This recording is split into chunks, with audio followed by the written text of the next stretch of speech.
Hola, bienvenidos a La Otra Realidad. La hipnosis es casi tan antigua como la humanidad. Con diferentes nombres, con distintas interpretaciones, se viene practicando desde hace milenios. Desde las escuelas o santuarios del sueño en el antiguo Egipto hasta Mesmer, y desde Charcot o Freud hasta nuestros días, jamás ha dejado de mostrar su eficacia. Ha conocido épocas de tremenda popularidad y otras en las que la ciencia la ha desprestigiado considerándola poco más que pura charlatanería. Sin embargo, no ha decepcionado nunca a aquellos que la practican o que se han sometido a esa técnica. Con frecuencia se utiliza como espectáculo.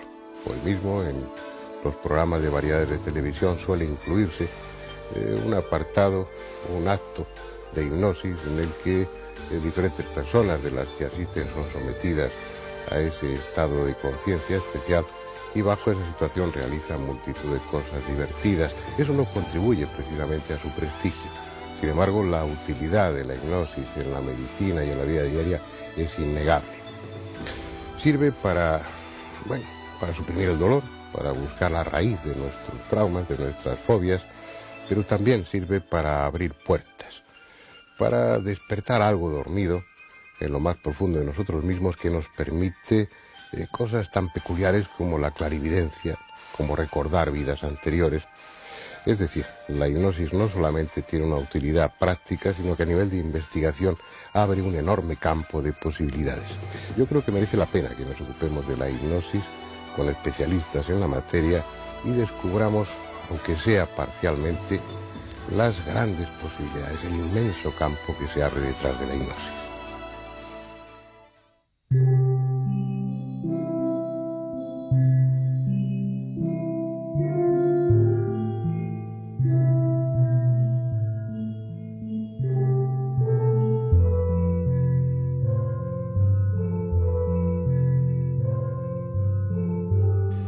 De la hipnosis se han dicho y escrito muchas cosas, pero lo realmente interesante para la mayoría de la gente no es la teoría o los mecanismos por los que actúa y que todavía no están claros.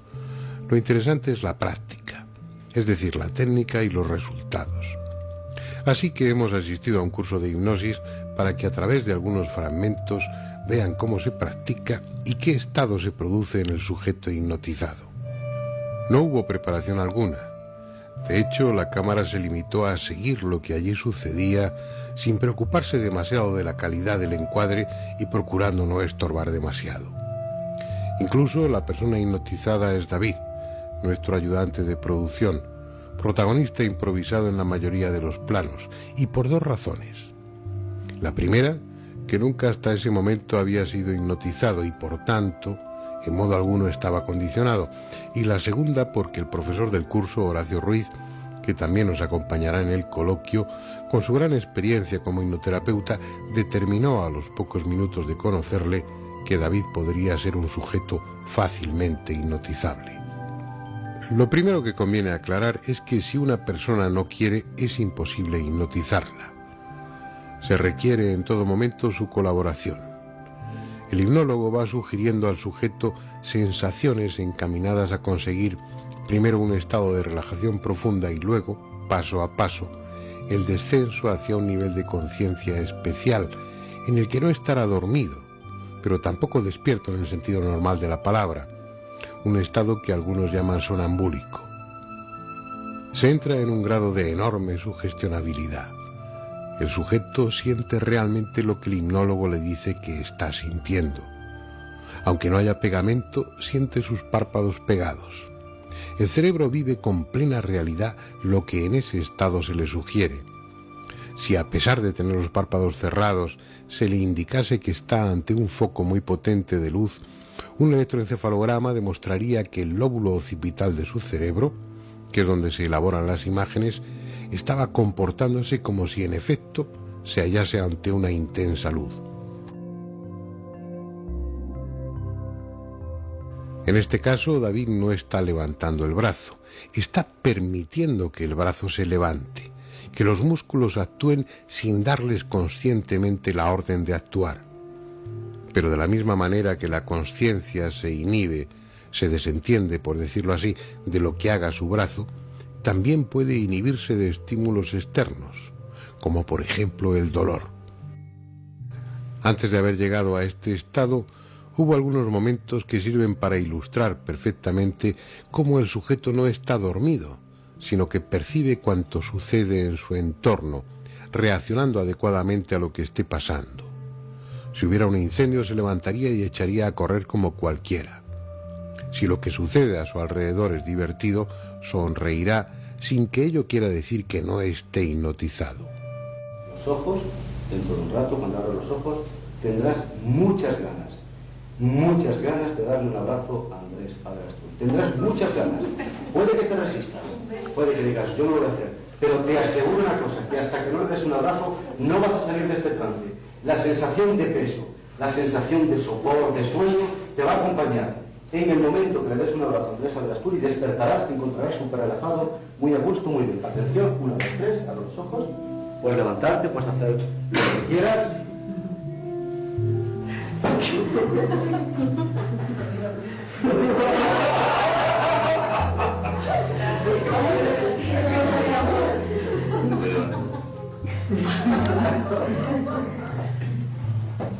¿Puedes? Me pesa la mano. Y la pierna está por levantar. Bien.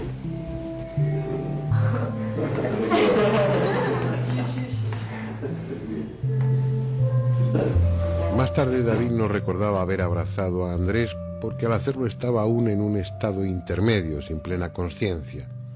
Horacio aprovechó esa circunstancia para inducirle de nuevo a un trance hipnótico más profundo. Esa maniobra de despertar al sujeto y enseguida volverle a hipnotizar es muy útil cuando se pretende bajar de nivel para acceder, por ejemplo, a los archivos donde se conservan vivencias antiguas, de la niñez, es decir, para hacer una regresión. Algo frecuente en la hipnosis con fines terapéuticos, ya que permite revivir las experiencias traumáticas responsables de algunas fobias. En esta fase, el hipnoterapeuta está utilizando varias técnicas casi simultáneamente. Mirarse la palma de la mano, ojos hacia arriba, pesadez del brazo, péndulo, etcétera, etcétera. En el fondo lo que pretende, y obviamente consigue, es algo que en sí mismo constituye la base de la hipnosis. Reclamar la atención de la conciencia hacia varias sensaciones: ojos, peso, abrir, cerrar párpados, contar, hasta que la conciencia se inhibe. Ocupada en diferentes cosas a la vez, deja la puerta abierta al subconsciente. La regresión ha servido en este caso para algo intrascendente, como un simple ejercicio práctico. Sin embargo, ese retroceso en el tiempo puede tener aplicaciones tan sugestivas como revivir una experiencia dentro de un ovni o recordar vidas anteriores a esta. Veremos un par de casos, pero será fuera de este aula y en la segunda parte del reportaje.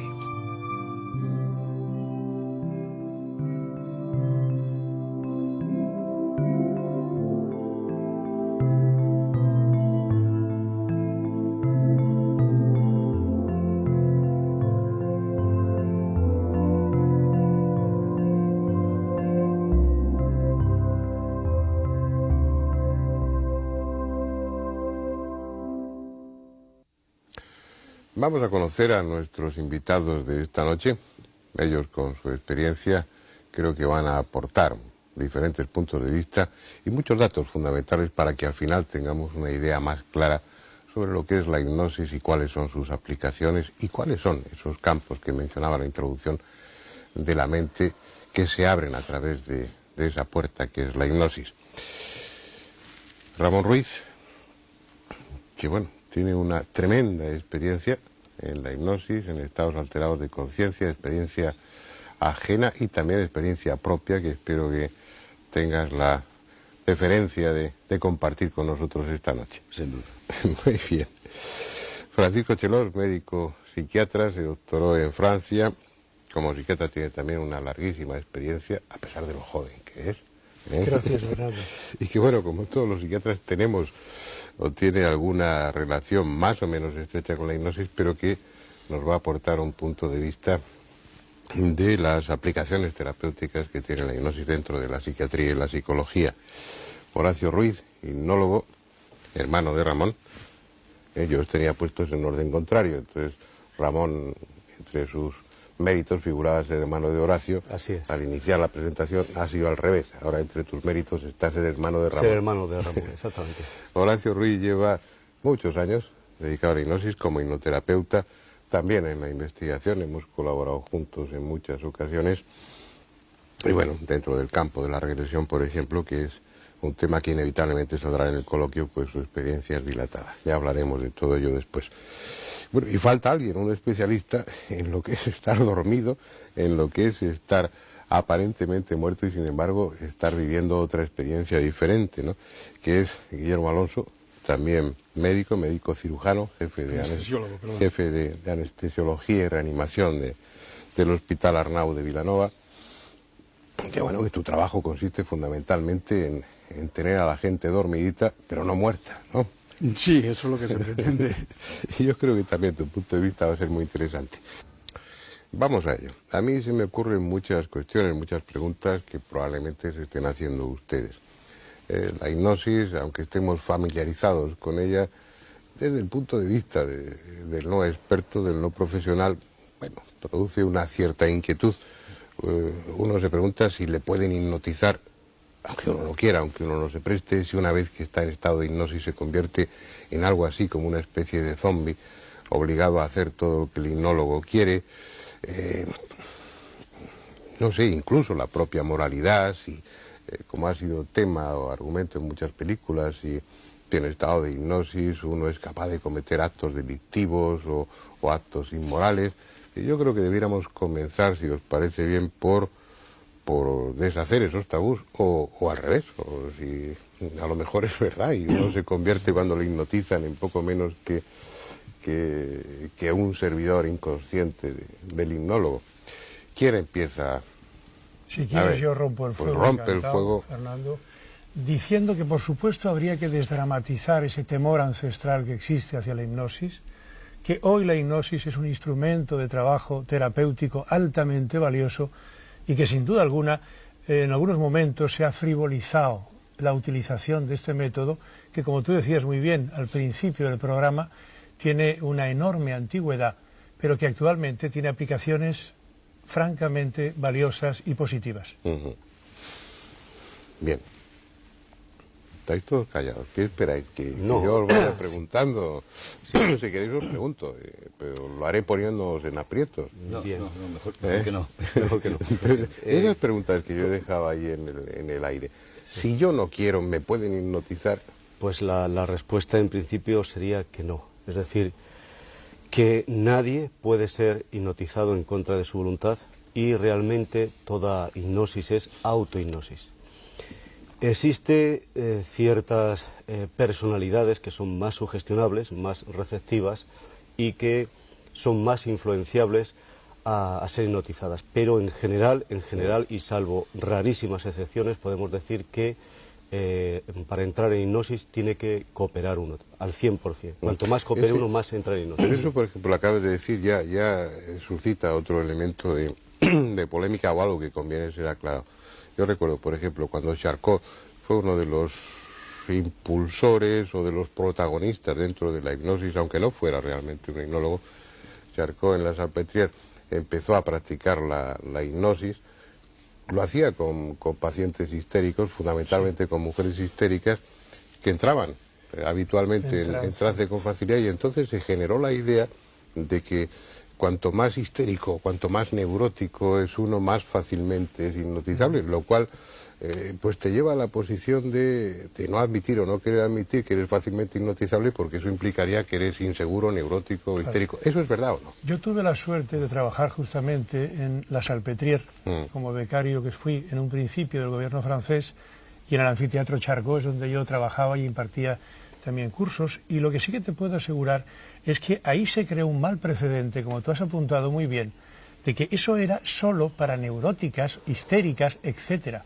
Pero en realidad Freud, que como sabes también fue alumno suyo ahí mismo en la Salpêtrière, lo que hacía es aplicarlo para pacientes y para producir estados regresivos que naturalmente lo que hacían es desbloquear algún tipo de traumas, como él decía entonces, como psicoanalista, como sabes, que tuvieron en la infancia, y al liberar la carga emocional que tenían estos pacientes, resolver ese trauma primigenio y a veces incluso es decir, infantil. Ahí ya se mostró, bueno, no hacía falta como terapia útil, venía estando demostrada desde hace muchísimo tiempo, pero es del principio en el que la ciencia oficial de alguna manera empieza a reconocer y a encontrar una utilidad para problemas concretos en la hipnosis.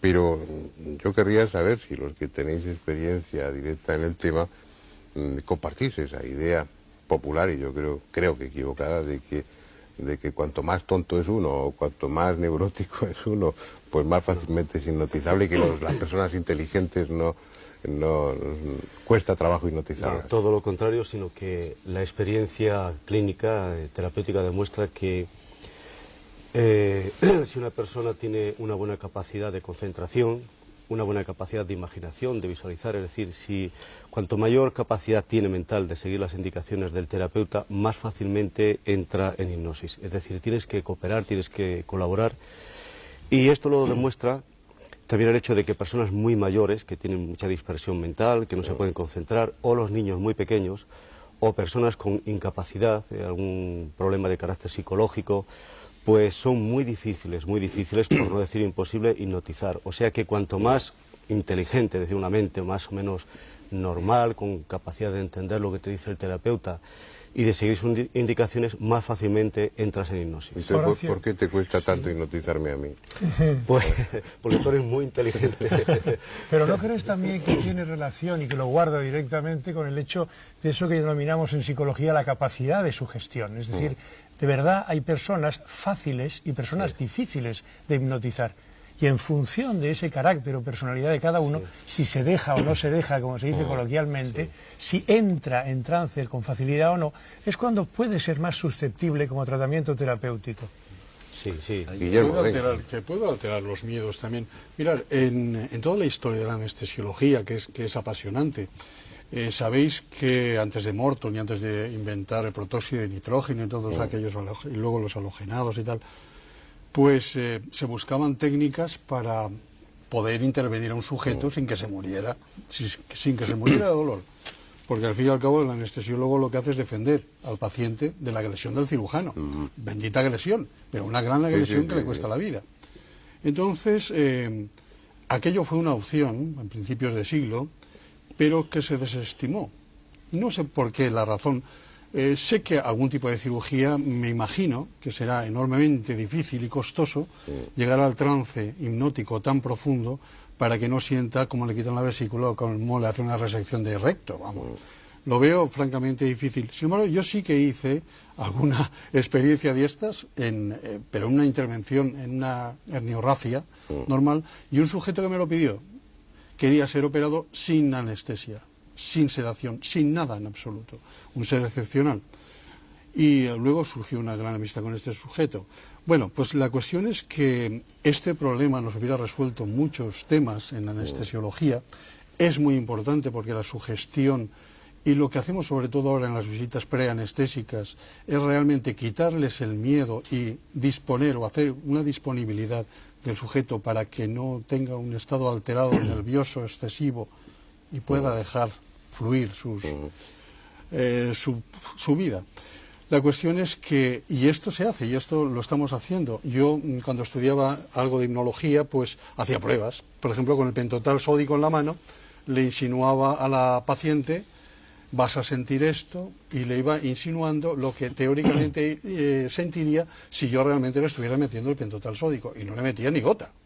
Y la paciente quedaba roque, se dormía. Luego a mí me entraba un miedo atroz, dice, ¿cómo le voy a dejar que le abran la barriga a esta chica sin haberle metido el pentotal o sin haberla relajado y tal? Entonces, muy pocas veces he tenido el valor de soltar amarras y dejarme que aquello funcionara. Con este hombre funcionó, solamente sintió molestia y despertó cuando le tiraban del peritoneo.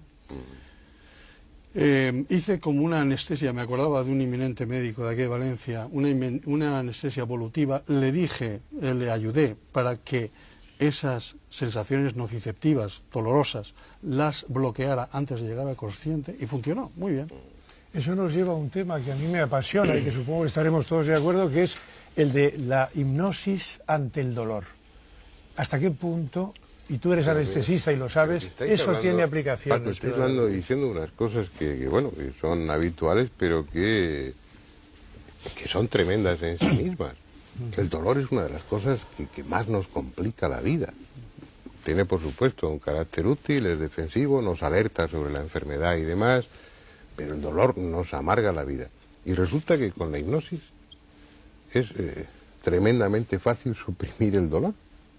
Tú sabes que el dolor tiene un componente mental enorme, es decir, hay tanta subjetividad en el dolor. Y todo lo subjetivo que tú quieras, pero el dolor duele. Claro, por supuesto. Y uno lo pasa muy mal. Yo creo que merecería la pena que aprendiéramos alguna técnica aplicable en casa, sencilla, para poder controlar el dolor. Me parece, hay una cosa curiosa. Ahora los médicos, ya ha pasado un poco de moda, pero hace unos 20 años se utilizaba mucho, o se volvía a utilizar la hipnosis, la relajación, se hablaba de sofrosis para extracciones dentarias y es curioso porque antes se hacía sistemáticamente. En el siglo pasado los dentistas descubrieron que con la hipnosis podían evitar el dolor en sus pacientes y se utilizó y se dejó de utilizar porque apareció el éter o apareció algún anestésico y entonces probablemente, por lo que comentaba Guillermo, pues bueno, tienes a un paciente en hipnosis y estás convencido de que en ese momento no está o no sentiría dolor, pero la inseguridad, el miedo a que, bueno, ahora está así, pero y si en un momento determinado de la intervención, de la operación o de la extracción, eso que no sabemos qué es, deja de funcionar y aparece el dolor. Sí, pero ¿no crees que es más a veces nuestra propia limitación como terapeutas y nuestro miedo que proyectamos en el paciente lo que nos lleva a no intentarlo? Es decir, estoy convencido de que hay que trabajar con ello y no solo con el paciente que sufre, sino tu propio problema para no trasladarlo al paciente. Es muy curioso y además, aparte de en quirófano, que sería un hecho a tener en cuenta, pero en cuando el paciente, yo pienso que lleva mucha preparación y mucho trabajo y hay cierta experiencia sobre este tema, pero el tratamiento del dolor, como tú decías, el dolor como tal, como patología o como síntoma de una patología, los enfermos terminales neoplásicos, en pacientes que están sufriendo verdaderamente, como una alternativa, se está utilizando, y aquí en Valencia se está utilizando, como alternativa cuando ya los mórficos fallan, enseñarle al paciente a buscar con hipnosis cuál es la raíz de su mal.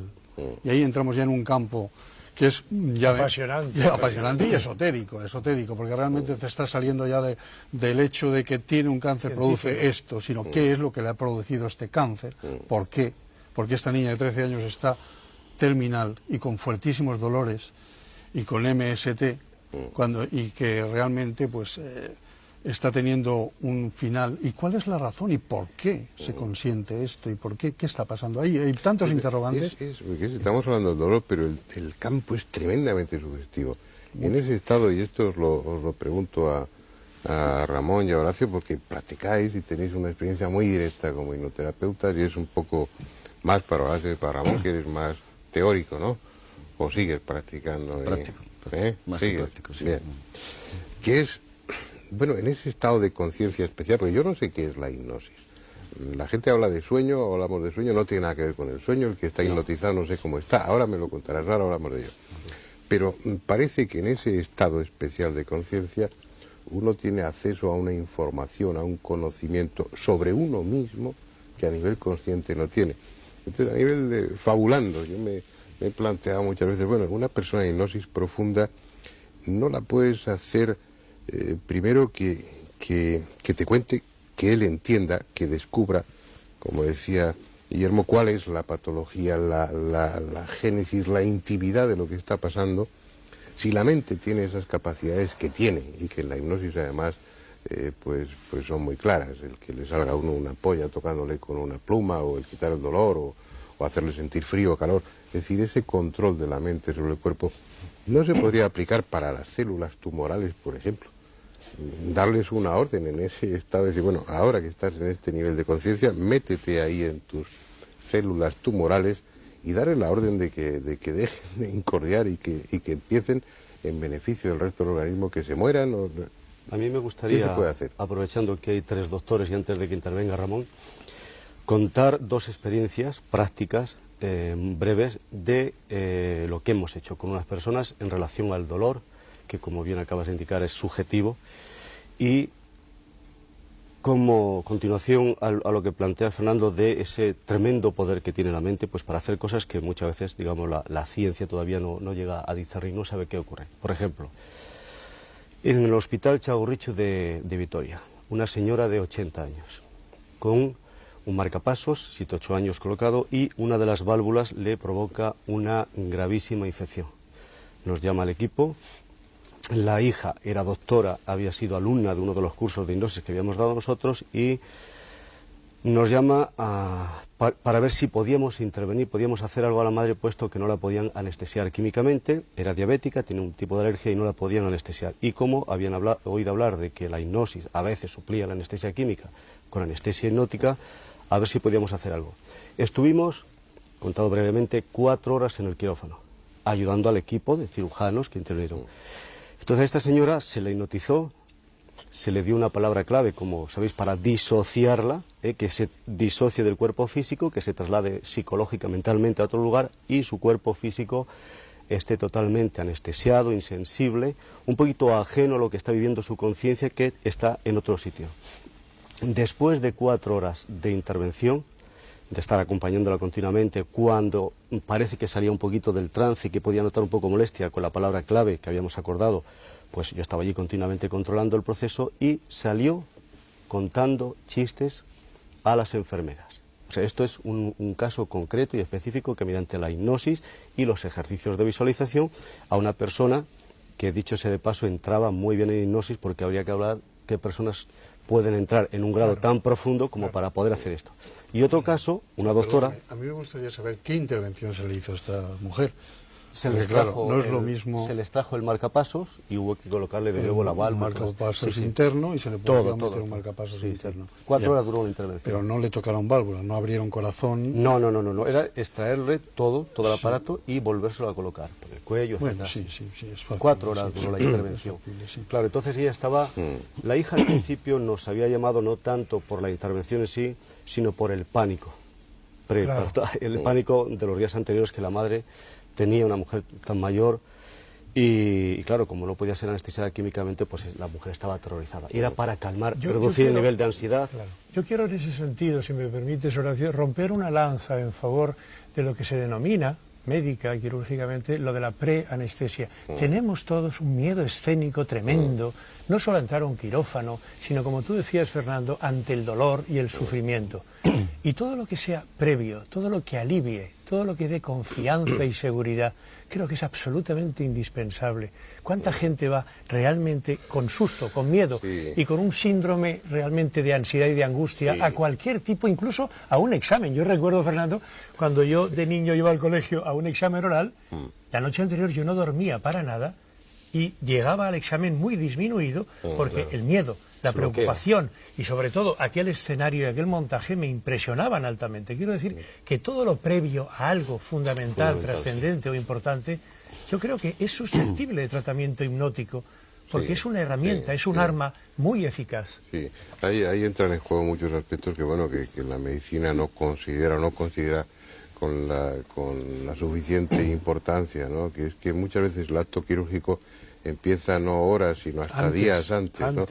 El paciente se va colocando en una situación de angustia que le lleva a la intervención o a esos minutos anteriores en la peor situación, cuando debiera ser al contrario.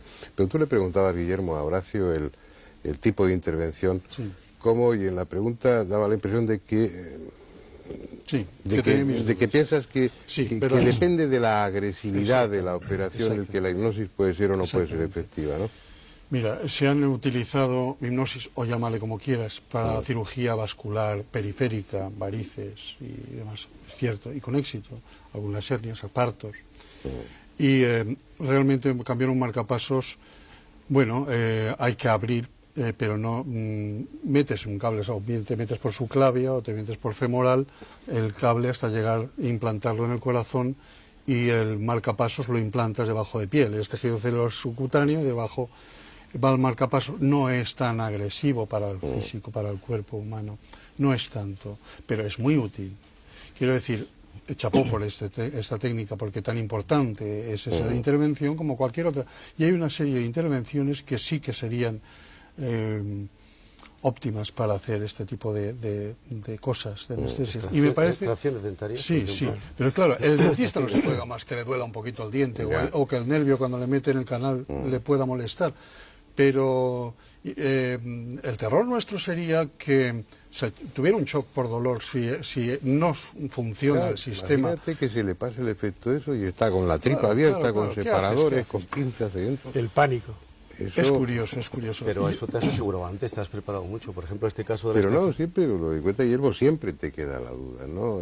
Sí. Y piensas que cuanto más larga es una operación o cuanto más cruenta, ¿cuál sería la...? Hay intervenciones que son chocantes, que son muy fuertes, que aunque tengas una protección anestésica, porque protege actualmente la anestesia muchísimo, pero que tiendes a tener, o bien por hipovolemia, por dolor, porque el dolor lo siente, aunque esté dormido, está sintiendo su cuerpo el dolor.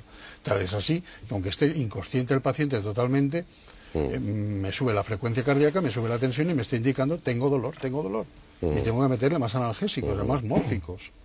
Bien, pero que creo que es una alternativa muy útil, que se está utilizando muy poco. En mi hospital sí que tenemos algún terapeuta que yo colaboro con él, o él conmigo, que es francamente bueno en temas del dolor, en temas de crisis de ansiedad, y hemos tenido casos muy bonitos, hemos colaborado en casos muy bonitos con hipnosis. Él es un gran terapeuta, lo hace muy bien, y creo que abre una expectativa enormemente valiosa y despreciada o poco valorada por la medicina oficialista, porque tiene pánico a estas cosas. Sin embargo, los americanos no, es curioso.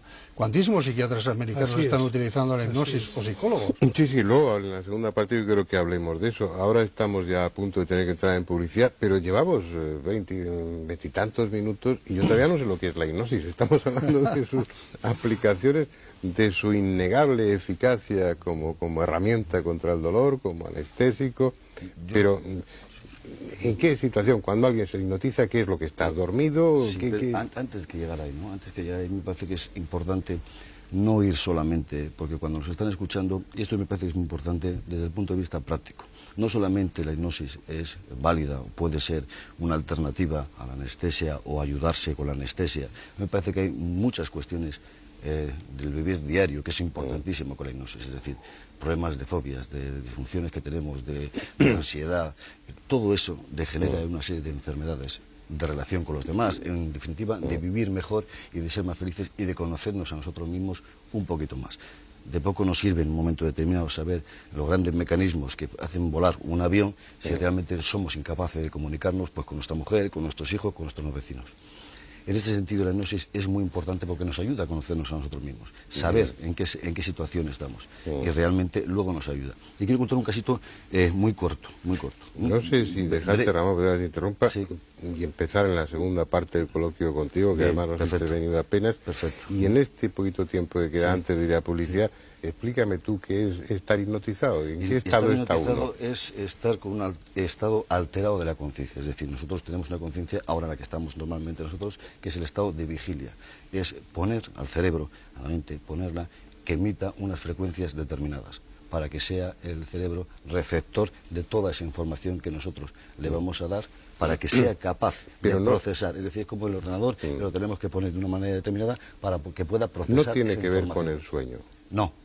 Es la persona hipnotizada no está dormida. En mi experiencia no está dormida nosotros. Pero tampoco está despierta de forma normal. No, es que si nosotros estaríamos en estado de vigilia, como estamos ahora, yo estaría precisamente ahora preocupado del foco que me está alumbrando o de si el coche lo tengo en segunda fila. El cerebro necesariamente no puede estar en esa misma situación porque no va a recepcionar los mensajes que tenemos y tiene que buscar dentro del subconsciente. Entonces tenemos que prepararle para que vaya allí. Difícilmente una persona, un estado de nerviosismo, imposible que pueda ir. Necesita una relajación.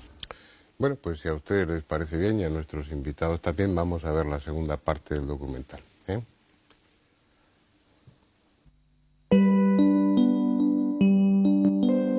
Entre las aplicaciones de la hipnosis hay algunas sumamente sugestivas. El acceso a lo inconsciente permite abrir viejos archivos en los sótanos de nuestra mente. Todo lo experimentado, todo lo imaginado, todo lo soñado permanece allí. Sensaciones, sentimientos, infinidad de situaciones, de experiencias que damos por perdidas, por definitivamente olvidadas, están conservadas en los pliegues de nuestra memoria profunda. Es más, ni siquiera se mantienen inertes. Muchas de esas vivencias olvidadas o reprimidas están influyendo en nuestra conducta, determinando nuestros actos de ahora sin que nos demos cuenta de ello. El hipnoterapeuta suele utilizar su técnica para llevar a sus pacientes a etapas de su vida pasada, en busca del conflicto o del trauma afectivo que está expresándose como una fobia o con cualquier otro síntoma en su vida presente. Pero lo intrigante es que en ocasiones ese retroceso, esa regresión, permite que afloren recuerdos no de esta vida, sino de presuntas vidas anteriores. Mauri tiene 29 años. Su existencia actual está marcada por una profunda afinidad con la cultura árabe, sin que en su familia o en su ambiente haya habido razones para ello. A los 18 años inició los estudios de filología semítica y el verano siguiente lo pasó en Siria con una beca. Según me contó, para ella fue un reencuentro. Inmediatamente se sintió identificada con cuanto la rodeaba.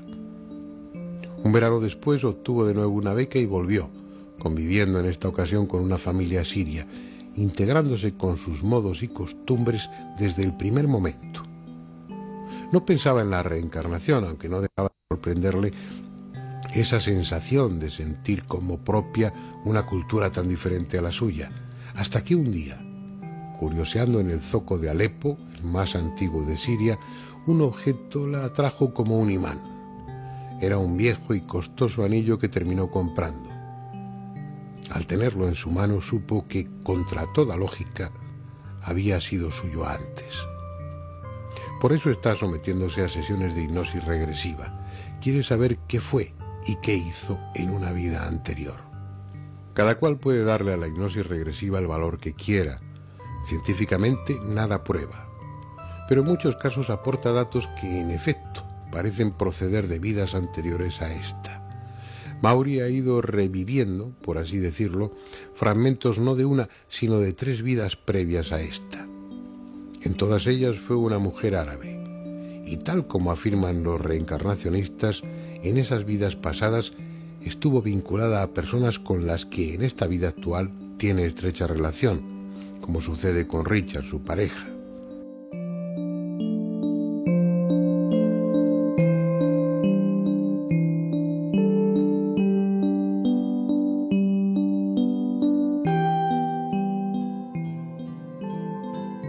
Hace casi 40 años que se produjo uno de los casos más célebres de la ufología.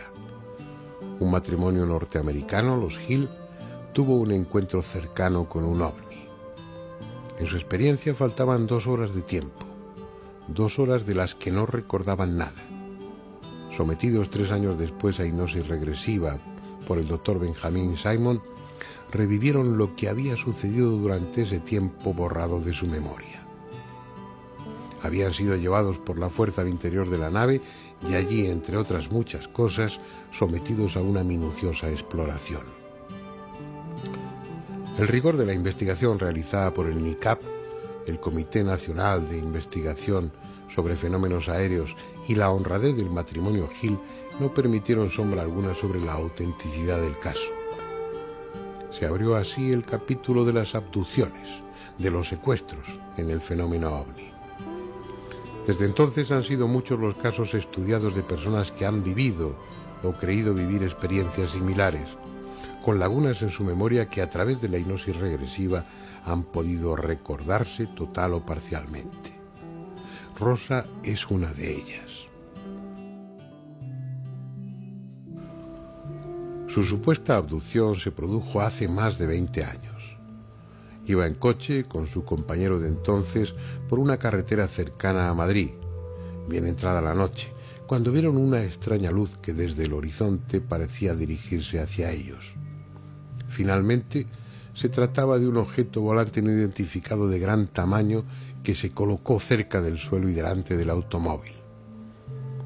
2 focos delanteros, ventanas triangulares con siluetas de aspecto humano tras ellas, una rampa abriéndose en la panza del aparato, unos fogonazos como los flashes de una cámara fotográfica y poco más. El objeto desapareció y con el consiguiente nerviosismo llegaron a su casa. Como en el caso de los Hill y tantos otros, un cálculo del tiempo transcurrido desde el avistamiento hasta que se encontraron en su domicilio dejaba entre 2 y 2 horas y media vacías, sin posible justificación. Pasados los años, una serie de circunstancias le hicieron sentir la imperiosa necesidad de recuperar ese tiempo perdido de su memoria y se puso en contacto con Horacio Ruiz para someterse a hipnosis regresiva.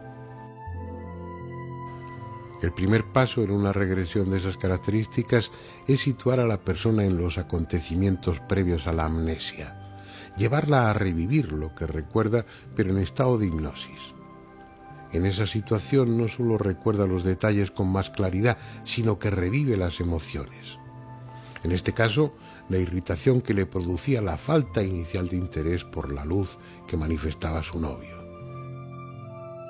¿Qué sensación te produce el verla? Es muy bonita.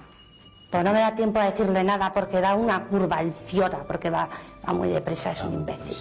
Siéntese un minuto. Minuto a minuto, Rosa va reconstruyendo lo sucedido hasta llegar el momento en que, por alguna razón, los recuerdos habían sido borrados de su memoria consciente. Es una especie de barrera que tras varias sesiones consigue al fin atravesar. Ahora, ¿recuerdas? Azul. Me sacan del coche. Te sacan del coche. ¿Quién te saca del coche? Azul. Ahora lo estás viendo, lo estás sintiendo de nuevo. Te sacan. ¿Quién te saca? ¿Cómo te saca? No sé. ¿Hay algo?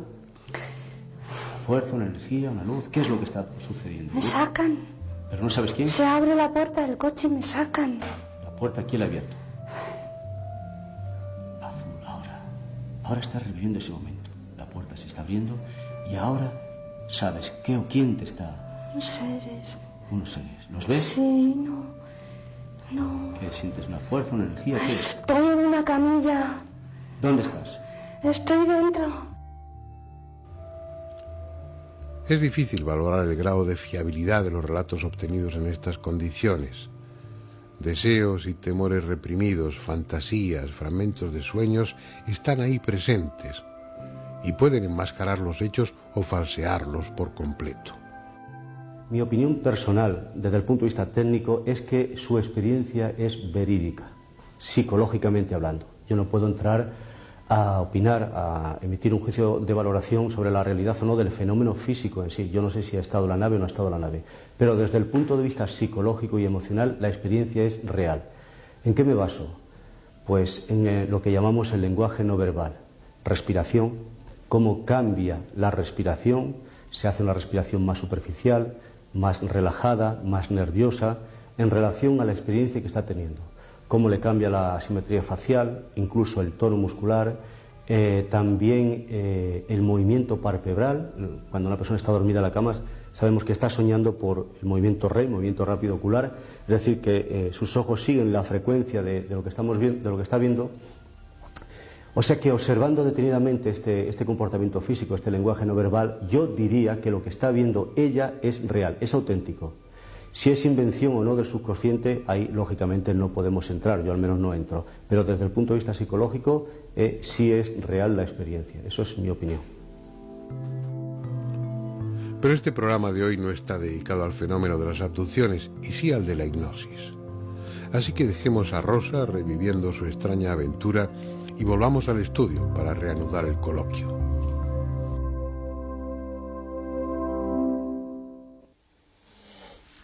Bueno, vamos a continuar con la segunda parte del coloquio. Ramón tenía la palabra. Hay muchos aspectos. Ya dejaría un poco de lado la efectividad de la hipnosis, claramente demostrada por otra parte en lo que se refiere a la anestesia, al dolor, pero la hipnosis se presta a otras muchísimas aplicaciones y abre unos campos, yo diría que inquietantes, ¿no?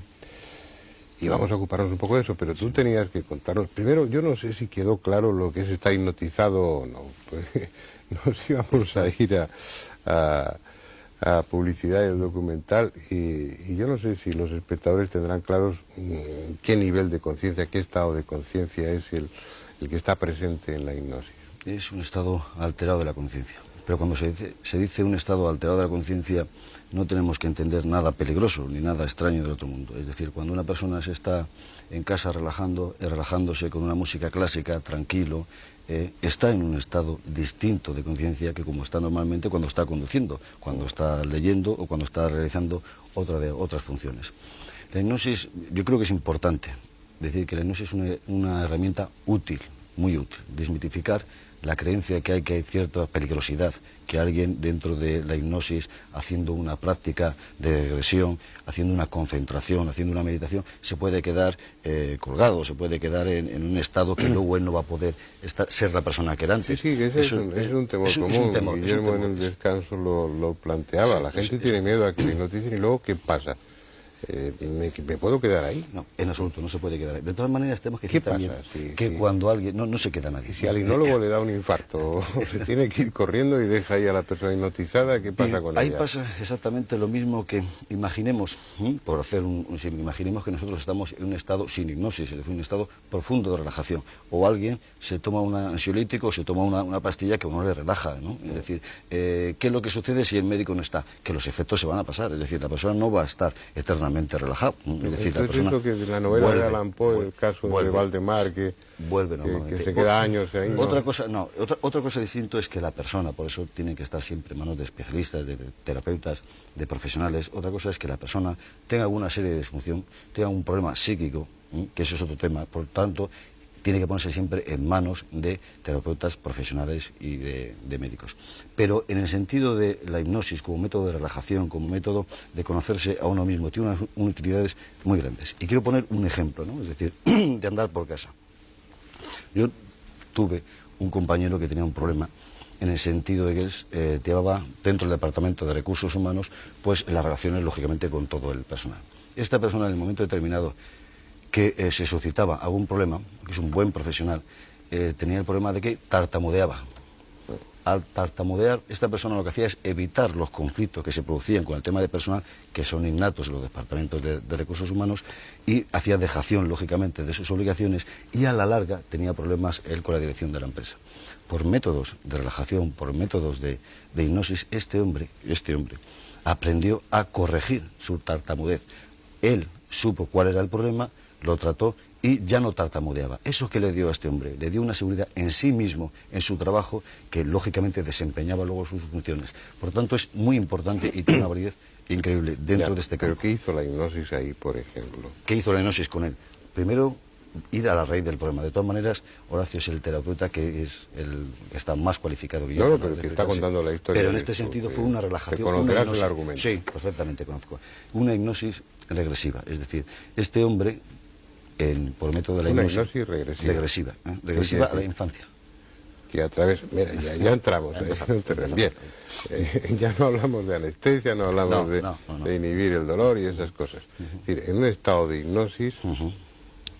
La persona está en una situación mejor para recordar, para acceder a lo que tiene guardados en los archivos de la memoria, que en condiciones normales no recordaría, y en la hipnosis sí puede uno recordar mejor. Son recuerdos, experiencias que nosotros tenemos grabadas dentro de sí mismo. Lo que se trata es de conducir a la consciencia esos recuerdos que están ocultados o que están enterrados o están como un armario. Vamos a ese armario y lo podemos abrir. Este hombre, cuando era pequeño, a la edad de 4 o 5 años, tenía una serie de dificultades para relacionarse con los demás. A la vez que le llamaron la atención sus padres, porque tenía los padres muy autoritarios, este hombre le suscitó él mismo ese complejo que él mismo se creó, complejo hablo entre comillas, es decir, yo no soy el experto en psiquiatría. Le hacía que no podía desarrollar y comunicarse bien con los demás. Entonces, él comprendió cuál era el problema, trabajó sobre ese problema, se le quitó la tartamudez. Y además era un caso concreto que sí quiero decir que tartamudeaba hacía sus prácticas de hipnosis, de relajación, y él hablaba en público tranquilamente sin tartamudear. Eso influyó directamente sobre él, de tal manera, bueno, pues que actualmente ese problema que tenía tiene otros problemas, como llegar a final de mes, ¿no? Con el salario corto que no vale, pero ese paso es formidable. Ramón, si me permites, Sí. por alusiones a lo del psiquiatra, Sí. se me ocurre que en ese caso concreto que tú has planteado y que me parece muy ilustrativo, de que lo que se trataba era de dar confianza y seguridad a ese individuo para que luego pudiera enfrentarse a ese miedo que él tenía, digamos, a nivel relacional o de tomar la palabra en público con sus subalternos y poder a partir de ahí, en esa confianza y seguridad personales, desarrollar bien su trabajo, ¿verdad? Sí, desarrollar bien su trabajo porque, claro, no solamente era el poder comunicarse con los demás, es decir, que él evitaba cualquier fricción, cualquier situación un tanto delicada y complicada, porque él realmente sabía que no iba a poder responder, porque iba a empezar a trabarse, a tartamudear al poder hablar. Eso era un problema. Bueno, de hecho, cuando Freud, el padre del psicoanálisis, empezó, cuando acudió a, antes mencionábamos a Charcot, cuando acudió a la Salpêtrière, lo que le llamó la atención era eso, la hipnosis como método para encontrar el trauma de la infancia o de cuando fuera, de la adolescencia, que estaba ocasionando toda una serie de síntomas en la actualidad. Lo que pasa es que luego de ahí pasó a la asociación libre y a otro tipo derivó hacia lo sexual. Derivó hacia, y hacia una técnica que no requiere la relajación. Pero eso es efectivo. La práctica vuestra es que las fobias, por ejemplo, yo, imagínate que tengo fobia a las hormigas de colores y no sé por qué, y cada vez que veo una, pues me pongo fatal. Acudo a un hipnoterapeuta y ¿qué hace? Bueno, en primer lugar, partimos del hecho, como decía Erickson, ese psiquiatra americano y que pasa por ser uno de los mejores hipnoterapeutas del mundo, hombre, ya falleció, que realmente el inconsciente de la persona, de su paciente, tiene todos los recursos que éste necesita para solucionar sus problemas. Partiendo de esta premisa básica, que en el inconsciente está toda la creatividad, todos los recursos, todas las potencialidades y, como tú has mencionado de pasada, potencialidades, facultades desconocidas, pero los recursos están dentro. Si la hipnosis es la herramienta más rápida que se conozca a nivel psicológico y que con esta rapidez nos permite entrar en el subconsciente, esto quiere decir que entramos directamente en el núcleo donde están los problemas y también donde encontramos los recursos para solucionarlas. Y hay una cosa muy importante con la que operativamente yo trabajo y a mí me gusta mencionar siempre, es el siguiente. Supongamos una fobia, que a los 4 o 5 años tú has tenido un problema puntual con un perro, con una araña, algo. Fijaros bien cómo... Una hormiga. Pero una hormiga muy grande. O como la cucaracha que hemos visto esta mañana. Con cemento, con hormigones. Fijaros esto es importantísimo y desde el punto de vista de la medicina, la psiquiatría, yo creo que va a suscitar vuestro interés y posiblemente lo sepáis. Si en cuestión de segundos el cerebro, la mente, subconsciente, en fin, una estructura mental, ha creado algo tan complejo, tan extraordinario como una fobia, en cuestión de segundos ha creado... Es decir, un estímulo, una respuesta.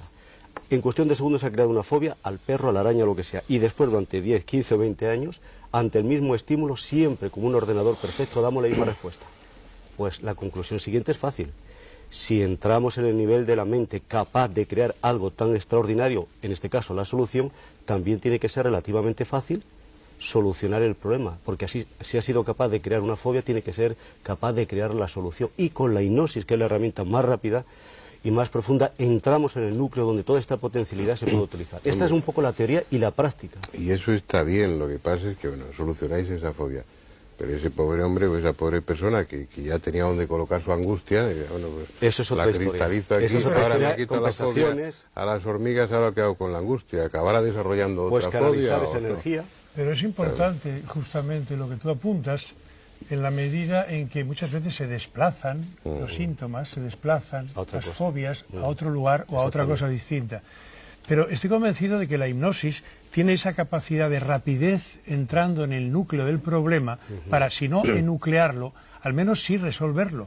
Y sobre todo porque como método regresivo va hasta las causas primigenias que originaron el problema. Entonces, en ese sentido yo creo que es un arma y un instrumento valiosísimo. Horacio y yo colaboramos hace tiempo y los resultados yo los veo con claridad y precisamente en el tema de las fobias es muy efectiva. Guillermo, que estás muy callado. ¿Qué pasa con el cerebro cuando uno le hipnotizan? No acabo de bueno, entenderlo. parece ser que como dicen, bueno, cuando se le hace un electroencefalograma hay alteraciones en las ondas. Él lo decía. Ramón lo decía que realmente hay cambios de respuesta de la funcionalidad neuronal. Pero es curioso porque yo he visto casos muy bonitos de alteraciones importantes, tratarse con este tema. Me acuerdo un caso, voy a intentar ser muy breve. Una chica, médicos internistas del hospital en una de mis guardias, me dice, mira, tenemos una muchacha, no sabemos qué patología tiene y le hemos hecho todo, hasta una biopsia de un nervio por si tiene una polineuritis y tal. Bien, esta muchacha se nos está muriendo, se nos está yendo y no tenemos un diagnóstico y le hemos hecho de todo. Era muy curioso el caso y entonces me dijo, tú que haces cosas raras y te tratas con gente rara, ¿podéis hacer algo? Bien, le dije que sí, que encantado. Llamé a mi amigo, que he mencionado antes, no he dicho su nombre, no creo que, pero que es terapeuta y que, bueno, vamos a trabajar con esta muchacha. Empezamos a sugerirle cosas, entráramos en hipnosis de una forma muy sencilla, haciéndole que hiciera una introspección dentro de su propio cuerpo, que viera ella misma, como si fuera una partícula pequeñita dentro de su cuerpo, dónde está la patología, dónde se veía ella, dónde estaba su mal, y que empezara a limpiar, pero con frases como esa. Bueno, pues ahora coge una escoba y un trapo y empieza a barrer esos nervios hasta que quedan brillantes y bonitos y tal. Bueno, aquella chica estaba caquéctica, estaba con sonda nasogástrica, sin alimentarse, estaba en un estado deplorable y tal es así, tan deplorable, y no es exageración, que al internista le habían dicho, si se muere en tu guardia, acuérdate de pedirle la autopsia porque no sabemos de qué se nos está muriendo la muchacha. Fue así de fuerte. Se empezó a tratar a esta muchacha, a los 2 o 3 días ya empezaba a alimentarse, se le quitó la sonda nasogástrica, se empezó a sentar, empezó a funcionar, y fue dada de alta a los 15 días totalmente superado el trauma. Seguíamos sin diagnóstico, pero nosotros no íbamos a buscar el diagnóstico. Se hablaba de cutipado y cosas extrañas. ¿No lo dio ella misma en ese estado de hipnosis? No se le buscó. Sabíamos una cosa, era una chica portuguesa, había estado en un campo de concentración en África, cuando todo el conflicto aquel de Angola y Mozambique. Entonces, esta chica venía traumatizada, estaba claro que venía traumatizada, pero había una patología extraña que le estaba llevando, tenía una parálisis del braquial, pero ella cuando de pronto veía que ese brazo paralizado podía levantarse y tocarse el hombro contrario, aquello potenciaba muchísimo su fe y su credibilidad en que aquello funcionaba. Y de hecho, la chica, bueno, salió muy bien, se casó, vacojita, hicieron una biopsia, vacojita, pobrecita, pero bien, era necesario hacérsela, pues se le hizo. Y el diagnóstico, con todo mi respeto a los internistas, el diagnóstico de alta fue gingivitis hipertrófica.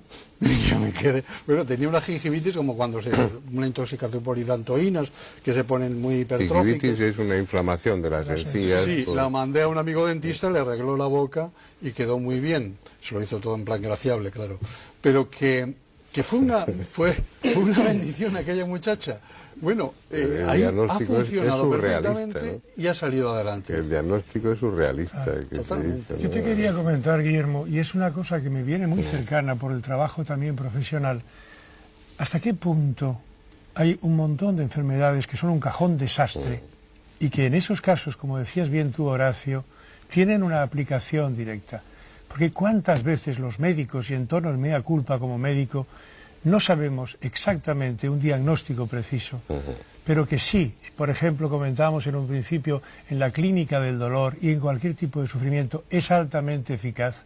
Y al mismo tiempo, en otras patologías que no se saben exactamente cuál es su origen o cuál es su etiqueta o su titulación, es realmente valioso el instrumento que utilizamos pues, sin duda en hipnosis. Sin duda alguna, pero es un poco una continuación de lo mismo, porque tampoco sabemos exactamente qué es la hipnosis. Los hipnoterapeutas que lleváis muchos años de práctica, sabéis perfectamente la mecánica, la técnica, los resultados, pero llega un momento en el que no sabéis con qué estáis trabajando, ¿no? En qué estructuras de la mente, del alma o de la conciencia, llámalo como quieras, os movéis. De repente aparece algo que no esperáis, ¿no?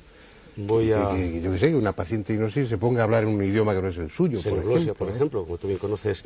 ¿Qué pasa ahí? O que empieza a tener premoniciones, perdona, o que empieza a recordar una vida anterior. ¿No os lleváis sorpresas de ese tipo cuando...? Yo, si os parece, hago una pequeña introducción desde mi punto de vista, bajo mi experiencia, lo que es la hipnosis, teóricamente. A estas alturas, es un enigma. Y luego la continuáis, la mejoráis sin duda. Mira, en principio, normalmente cuando hacemos hipnosis terapéutica se supone que con un fin curativo, equilibrar a la persona, pues que pueda resolver una fobia, un trauma, un conflicto, algo que perturba su vida, mejorar su calidad de vida. Se supone que tiene que ser el estado de hipnosis. Estar hipnotizado es un estado de profunda relajación donde hay una disminución de las ondas cerebrales. Se dice que estamos en alfa o en zeta, que son una actividad bioeléctrica del cerebro que corresponde a estados de relajación o dormir con sueños. Y el cuerpo está muy relajado. Hay una laxitud de miembros, los músculos muy relajados, se ralentiza el trabajo del corazón, respiración, es decir, hay unas constantes vitales que son parecidas o análogas al sueño, por eso de que la hipnosis a veces se asocia con el sueño. Eso en una terapia normal y corriente. Ahora, hay que tener en cuenta que una persona puede estar hipnotizada como en el espectáculo y no hay ninguna relajación, sino todo lo contrario, una rigidez catatónica, cuando le ponen una silla de ruedas. Que no se nos olvide eso, luego quiero saber cómo se montan esos shows en la tele. Lo podemos montar. Sí. O sea que, pero en principio nuestra orientación es de una profunda relajación. Hay una disminución de la actividad cerebral, etcétera. Se supone que entramos en un nivel del inconsciente o subconsciente donde, como he dicho antes, hay esa creatividad, esos recursos, esas ideas, etcétera. Y hay que tener en cuenta también lo que contaba Guillermo, el doctor Guillermo, que en relación a la curación, etcétera, que una persona hipnotizada se eleva el nivel de sugestionabilidad, que es tan importante, que a veces se asocia a hipnosis a sugestión, están íntimamente relacionados, pero a veces no tienen por qué ser lo mismo. Y el sistema nervioso autónomo, que rige todos los procesos vegetativos, homeostáticos, etcétera, no, fijaros bien, esto es importantísimo y sobre todo el campo de la medicina es importante, no distingue, el sistema nervioso autónomo no distingue entre una imagen o una experiencia vivida realmente a algo imaginado en sus más mínimos detalles. Por lo tanto, a nivel de actividad cerebral, hormonas, neurotransmisores, endorfinas, etcétera, el organismo va a reaccionar exactamente igual. Sí, se activa el sistema inmunológico. Perdona, para que no vayamos perdiendo, le estás sugiriendo en ese estado que está haciendo frío y entonces se produce una vasoconstricción capilar, el individuo empieza a temblar de frío. El tremendo poder de la imaginación. Y hay una respuesta fisiológica, que es la que habría en condiciones reales ante el frío y sin embargo no hay frío. Y por eso el organismo, no solamente a nivel de sugestión, no solamente a nivel de imágenes mentales, sino físicas, por esta explicación que acabamos de dar, reacciona curando y sanando una enfermedad o un problema o provocando una reacción somática, física, como hasta ese momento antes con la mente consciente que decía Ramón no había reaccionado. Entonces se supone que es entrar en una parte de la mente donde se puede producir todo esto y eso nos meteríamos en el terreno de la parapsicología y ahora lo voy a dejar abierto. El tema, se abre ese potencial, sí, esa ventanita a ese más allá y se da el fenómeno de la xenoglosia, hablar en lenguas extranjeras, hipermenesia, recuerdos olvidados, recuerdos de supuestas vidas pasadas, etcétera. Ya nos meteríamos en el campo un poco de lo paranormal, pero pues me quedan como unos 5 minutos, pero sí, si queréis nos metemos en ello. Es un poco la explicación terreno que yo puedo dar de lo que a mí me parece que es el estado de hipnosis. En cualquier caso, lo que es evidente es que es un instrumento valioso que sin duda habría que desdramatizarlo al máximo, porque yo creo que hay mucho miedo y sobre todo a esa falta, tú lo sabes, Fernando, de profesionalidad a veces, que dices, ¿en manos de quién me pongo? Pero Paco, ese es el tema, que la idea que tenemos frecuentemente de la hipnosis es lo que vemos en un programa de variedad. Claro. Entonces ves a los sujetos que se han prestado voluntariamente a esa experiencia haciendo el ridículo con la finalidad de entretener y con todo el respeto, pero bueno, siempre es ridículo ponerse a ladrar como un perro o olfatear o hacer esas cosas. ¿Cómo se consigue eso? Primero, a mí no me gustaría que me hipnotizasen y quedar en situación de hacer el ridículo. No, y ser un instrumento en manos de un hipnólogo, bueno, que está con todo su derecho y toda su honestidad pues haciendo un espectáculo, que mi conciencia quede anulada o mi voluntad quede anulada a ese nivel es algo que no me apetece nada como idea. Y luego, ¿cómo lo consigue? Da la impresión de que está tirado el hipnotizar a la gente. Eso es muy ¿no? fácil. Venga. Bien. ¿Cómo lo hace? En primer lugar, se tiene que presentar voluntario, es decir, hay personas muy exhibicionistas, muy histriónicas, que con tal de de salir en televisión o en una sala de fiestas, montar el número, pues se ofrecen voluntarios. Primer punto. Después, el hipnotizador profesional, utilizando una hipnosis que llamamos hipnosis padre, autoritaria, etcétera, hace pruebas de sugestionabilidad y de los 20 o 30 que se han ofrecido voluntarios, selecciona los 4 o 5 que son sugestionables y que se dejan influir fácilmente. Segundo punto. Tercer punto. Se le hipnotiza 1, 2 o 20 veces, dependiendo del número que quiera montar, y cuando ya están profundamente hipnotizados las veces que haga falta, se les deja lo que se llama una orden poshipnótica. Cada vez que yo haga tal cosa... ¿Todo eso se produce antes del programa, días antes o semanas antes? Sí, el tiempo que haga falta, dependiendo de la magnitud y del morbo que se quiera despertar y el número de la audiencia del programa. Exacto, el programa se prepara, exactamente, y entonces se prepara. Son personas, es real lo que ocurre, es decir, la persona entra en trance, está preparada. Y eso de que no se enteran, a veces pregunta, ¿tú te enteras de lo que has hecho? ¿Te acuerdas? Dicen, no, no es cierto. Hay una amnesia provocada por el hipnotizador, y cuando salgas de este trance no te acordarás de nada. Claro, durante un tiempo, como le has provocado, la amnesia no se acuerda, más tarde se acordará. Esto es exactamente igual que cuando tenemos algo en la punta de la lengua, el nombre de un artista, de una película, una calle, y decimos, no me acuerdo, lo tengo en la punta de la lengua. Sí sabes que ha ocurrido, etcétera, pero en ese momento no lo puedes verbalizar. Está preparado y son personas que se ofrecen voluntarias. Normalmente ocurre así. Es decir, no están fingiendo, pero tampoco es algo espontáneo. Normalmente hay una preparación previa, otras veces supongo que no. Yo recuerdo, no sé, vosotros si conocisteis a Fassmann, al célebre Fassmann. Yo le traté en muchas ocasiones, hice algunos programas con él, un hombre fascinante, y había desarrollado unas técnicas de fascinación o de hipnosis rápida, como el fast tag, que era impresionante. Yo recuerdo pues uno de los operadores que llevaba, Federico Larraya, que bueno, en una cuestión de segundos lo cogió, le hizo así, le tocó no sé dónde y ¡pum! Cayó como es decir, eso existe realmente, pero no es lo habitual en los espectáculos. El hipnotizador de espectáculo lógicamente sabe, por la morfología somática, la tipología, unos rasgos de la personalidad, qué personas son más sugestionables, y hay personas que por aquello de la fascinación, por aquello de que crees que el hipnotizador tiene poderes, que esto es otro de los tópicos, inmediatamente te sugestionas. Entonces el profesional sabe que esa persona está sugestionada y que nada más que le mire o le haga pronuncie 4 frases va a caer.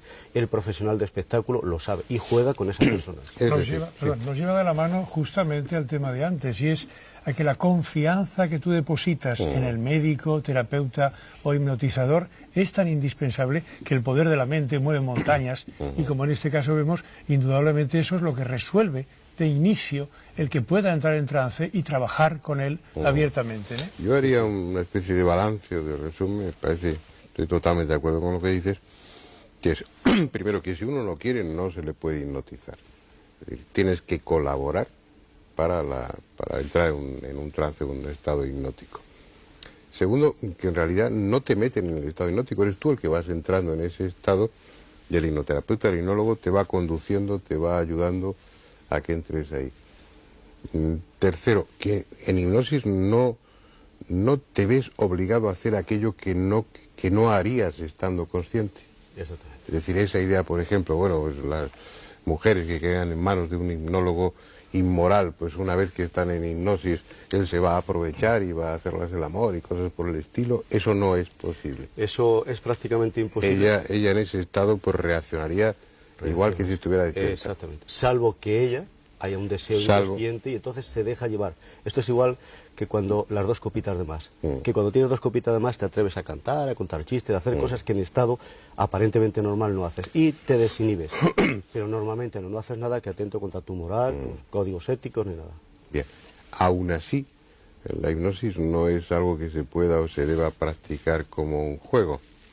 Yo creo que eso es lo fundamental. Es decir, la utilización desde la profesionalidad de la hipnosis como sin duda una herramienta, pero no frivolizándolo y, como tú decías bien, no convirtiendo algo tan serio en un show, en una exhibición, en una especie de fascinación por medios de comunicación, etcétera, etcétera. Y puesto que las técnicas son fáciles, en principio, bueno, o cualquiera que lea un libro, aprenda usted a hipnotizar o hipnoticen 10 lecciones, hay todo tipo de bibliografía a ese nivel. ¿Es algo recomendable o si no se tiene experiencia uno corre riesgo de llevarse sustos? Yo ahí lo asemejo siempre con un coche, es decir, es fácil conducir, depende de la persona que sea, si es temeraria, si es imprudente, con el coche sirve para hacernos a nosotros, llevarnos, transportarnos de un sitio a otro, y en manos de un temerario, pues puede servir para hacer trastornos, realmente trastornos y perjudicar. Bueno, la verdad es que queda muy poco tiempo y quedan muchísimos aspectos de la hipnosis que habría que tocar. Yo te hacía una pregunta antes, Horacio, es eso, si en la práctica os encontráis con que de repente aparece algo en ese estado especial de conciencia, en ese estado alterado de conciencia, llamamos hipnosis, que te deja perplejo, porque yo no estaba buscando esto, yo estaba, bueno, contaba Guillermo de esta paciente, es extraordinario, pero bueno, está dentro del cuerpo, de la mente, de la experiencia, de la biografía, de la vivencia de esa muchacha.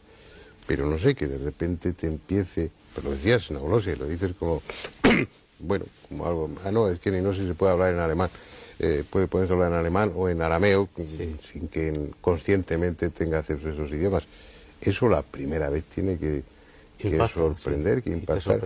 Y luego, una vez que has sufrido el impacto y la sorpresa, te preguntas, ¿y por qué pasa esto? Y ahí cuando investigas. ¿Sí? Pero el otro día, por ejemplo, trabajando con una paciente que va a ser operada, se la estaba preparando psicológicamente, bueno, sobre todo para reducir el nivel de ansiedad, relajarle, enseñarle una técnica de autohipnosis para que ella misma se relaje y dentro de lo que se pueda, pues vaya en unas condiciones físicas y mentales lo más equilibradas, satisfactorias, relajadas, etcétera, la operación. Hubo que regresarla, como decía Ramón antes, a la infancia, pues para que comprendiese ciertos problemas, contenido emocional. Bueno, entró tan profundamente en hipnosis que conectó con lo que algunos llamarían vidas pasadas y se vio, pero además con un gran dramatismo emocional, con el lenguaje no verbal, le cambió las facciones, el tono de voz, cambió la respiración, taquicardia, etcétera. Se vio muy pequeñita de mantillas, tendría 7, 8, 10 meses, en brazos de su madre. 1800, 1000 y pico, y no lo estábamos buscando, que esto es importante tenerlo en cuenta. Nosotros no buscábamos una regresión a vidas pasadas en absoluto.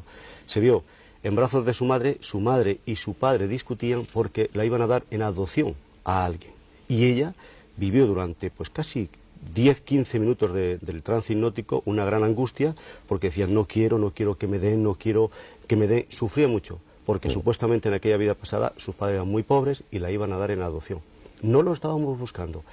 Pero lo importante, alguien se preguntará, ¿y qué importancia tiene eso? Es que conflictos y problemas de no sentirse querida, abandonada, es una constante de su personalidad actual, que tiene que ver con el problema de espalda que tiene.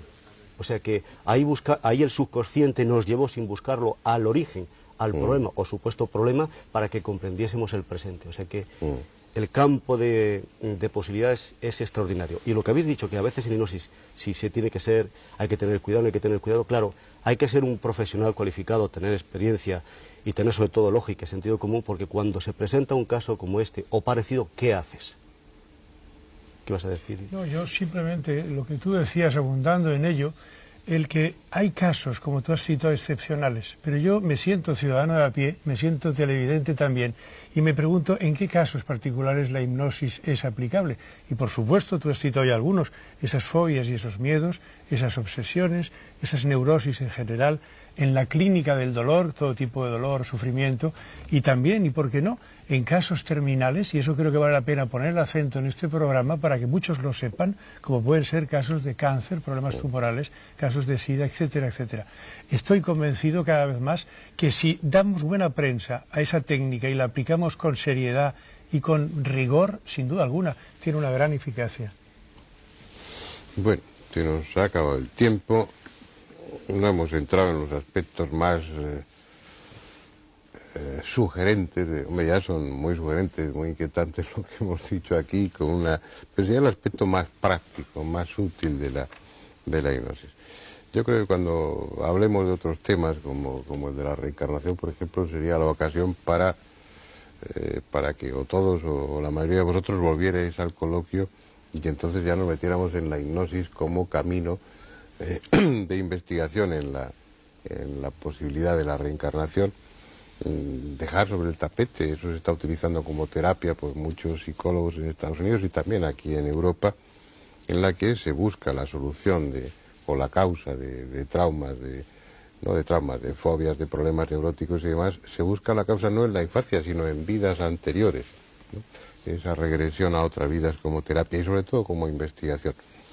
Y si hay elementos de juicio, si hay datos suficientes para plantearse que a través de la hipnosis regresiva se aportan pruebas, o si no pruebas, indicios razonables y sólidos de que no es esta nuestra única existencia, sino que hemos vivido antes otras vidas y consecuentemente es probable que vivamos otras después.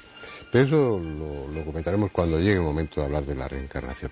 Vamos a dejar el tema aquí. Me encanta que sea corto, a mí por lo menos me han quedado muchas preguntas y muchas cuestiones en el tintero, pero el tiempo da de sí lo que da de sí y no puede prolongarse más allá.